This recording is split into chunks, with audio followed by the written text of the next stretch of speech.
Picture this. It's 1875, and you're an Ottoman government official staring at the national budget. The numbers don't make sense. They can't make sense. Your entire empire's annual revenue is 21.7 million pounds.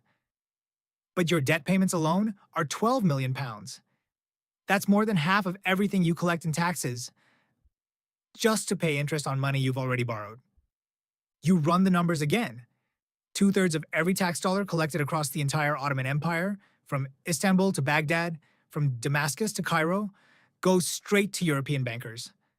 Not to pay off the debt, just to cover the interest. And the worst part? You still need to borrow more money just to keep the government functioning. On October 6th, 1875, the Ottoman Empire does what was previously unthinkable. They default. They simply stop paying, because they literally can't afford to pay anymore. Within just a few years, European creditors will establish the Ottoman Public Debt Administration, a foreign-controlled organization that takes direct control of Ottoman taxes and sends the money to Europe. The Ottoman Empire loses financial sovereignty, and from there, it's only a matter of time before they lose everything else. Hey, I'm Brandon, and welcome back to My Money Mint, the channel where I dive into topics related to money and wealth. All right, let's get into it. Here's what should terrify you about this story. The Ottoman Empire was one of the most powerful empires on Earth. For over 600 years, they dominated 3 continents. At their peak, they controlled more territory than Rome. And debt destroyed them in less than 2 decades. Let me show you exactly how it happened, because the parallels to America today are impossible to ignore. Until 1850, the Ottoman Empire had never borrowed money from foreign banks. Their financial situation was generally sound. They lived within their means, collected taxes, paid their bills, and maintained one of the world's most powerful militaries. Then came the Crimean War in 1854. The Ottomans were fighting Russia, and the war was expensive. They needed European help, both military and financial. So on August 24th, 1854, they took their first foreign loan. It seemed like a reasonable decision at the time. Borrow some money, win the war, pay it back from future revenues. What could go wrong? Everything. Everything could go wrong. The problem wasn't just that they borrowed money, it was the terms of these loans. Financial commentators noted that the conditions were exceptionally favorable to the French and British banks, primarily the Rothschild banking houses that facilitated them. In other words, the Ottomans were getting screwed from day one. High interest rates, short repayment periods, and fees that ate into the actual money received, but they were desperate, and European bankers knew it. After 1854, the borrowing never stopped. They took more loans in 1858, 1860, 1862, 1863, 1865, and then every single year from 1866, 1869 to 1874. Each new loan was supposed to be the last one. Each time they promised this would be enough to get their finances under control, but each loan just created the need for more loans. By 1875, just 20 years after that first loan, the Ottoman Empire owed 200 million pounds to European creditors.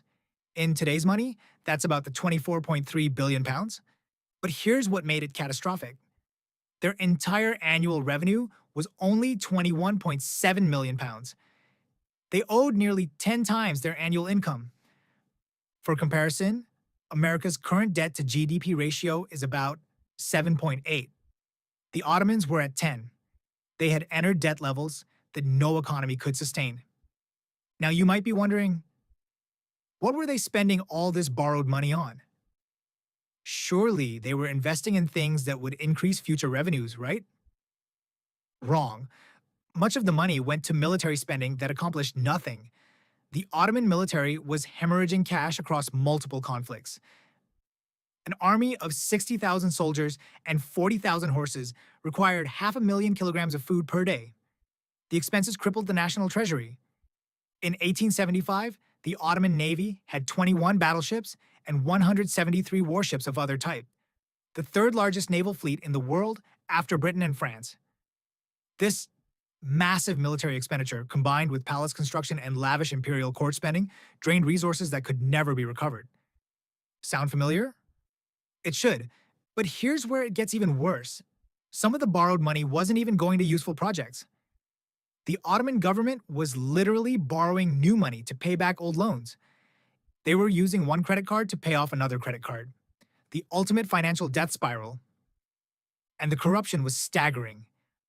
Ottoman tax collection was characterized by corrupt officials and faulty record keeping. The government couldn't even collect the taxes they were owed, let alone generate enough revenue to service their debts. By 1874, even domestic Turkish bankers refused to lend to their own government, even at 25% interest rates.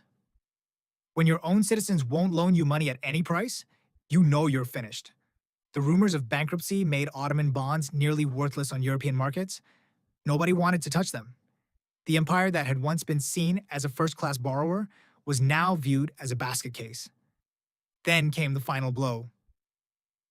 The Panic of 1873, a global financial crisis, depressed economies across Europe. Ottoman exports collapsed. Then, poor harvests in 1873, 1874, and 1875 caused food shortages that further reduced tax revenues. The Ottoman government was trapped. They couldn't borrow more money because nobody would lend to them. They couldn't pay their existing debts because they didn't have enough revenue, and they couldn't increase revenue because their economy was collapsing. On October 6, 1875, they officially suspended interest payments on £214.5 million worth of debt. The Ottoman Empire, one of the world's great powers, had defaulted. European creditors were furious. They had loaned billions to the Ottomans, and now they weren't getting paid. So they did something that had never been done before on this scale. They demanded direct control of Ottoman finances. In 1881, the Ottoman Public Debt Administration was established. This organization had representatives from Britain, France, Germany, Italy, Austria, and the Netherlands. Its sole purpose was to collect Ottoman taxes and send the money to European bondholders. Think about how insane this is. A foreign organization, controlled by European powers, was given authority to collect taxes inside the Ottoman Empire and decide how that money was spent. The OPDA controlled many of the empire's important revenues. They had power over financial affairs. Their control extended to determining the tax on livestock in individual districts. An Ottoman policeman couldn't even enter the home of a foreign national without permission from that person's consul or embassy. The empire had lost sovereignty over its own territory. This wasn't a loan anymore. It was economic colonization. And it got worse. The Ottomans had something called capitulations, agreements that gave European traders special privileges. These traders were exempt from Ottoman taxation, Ottoman prosecution, Ottoman conscription, and even searches of their property. The 1838 Anglo-Turkish Commercial Convention took this to another level. It set tariff rates for European goods at just 3% and abolished all state monopolies within the Ottoman Empire. In forcing the Ottomans to accept free trade, the British delivered the death blow to Ottoman manufacturing. Economic historian Paul Bairoch argues that this forced free trade contributed directly to Ottoman deindustrialization. While countries like Japan and China were protecting their industries, the Ottomans were forced to open their markets completely. European goods flooded in, destroying local industries. Ottoman craftsmen couldn't compete with British and French factories. The empire became dependent on European manufacturing while their own industrial capacity withered away. Economic weakness translated directly into territorial collapse. The Treaty of San Stefano in 1878 forced the Ottomans to recognize independence for Romania, Serbia, and Montenegro. They had to concede autonomy to Bulgaria, cede territory to Russia, and pay an indemnity. Each territorial loss meant less tax revenue to service the debt. The Khedive of Egypt was so desperate for money that he sold his shares in the Suez Canal to the British government in 1875. Then, in 1882, Britain simply occupied Egypt outright, using military assistance as a pretext. By the end of the 19th century, the Ottoman Empire was known as the sick man of Europe. The only reason European powers didn't carve up the entire empire immediately was that they were trying to maintain a balance of power among themselves. The Ottomans had become a political football for European great powers to manipulate. When World War I broke out in 1914, The Ottoman debt stood at 139.1 million Turkish pounds. France held 60% of the total debt. Germany had 20%, and Britain owned 15%. The empire was completely dependent on European financiers. They entered the war on the side of Germany partly because of German financial backing, and when the war ended, the Ottoman Empire collapsed entirely. But here's the kicker. Even after the empire ceased to exist, the debt didn't go away. The newly formed Republic of Turkey inherited the Ottoman debt and continued making payments. The last payment on Ottoman debt wasn't made until May 25, 1954, more than 3 decades after the empire's dissolution. The Ottomans' great-great-grandchildren were still paying for loans taken out in the 1850s. Now let's talk about why this matters to you. America's federal debt stands at $37 trillion as of August 2025. That's 119% of GDP, approaching Ottoman-era proportions relative to the economy. Like the Ottoman Empire's dependence on British and French banks, America relies heavily on foreign creditors. As of December 2024, foreign countries held $8.5 trillion in U.S. Treasury securities.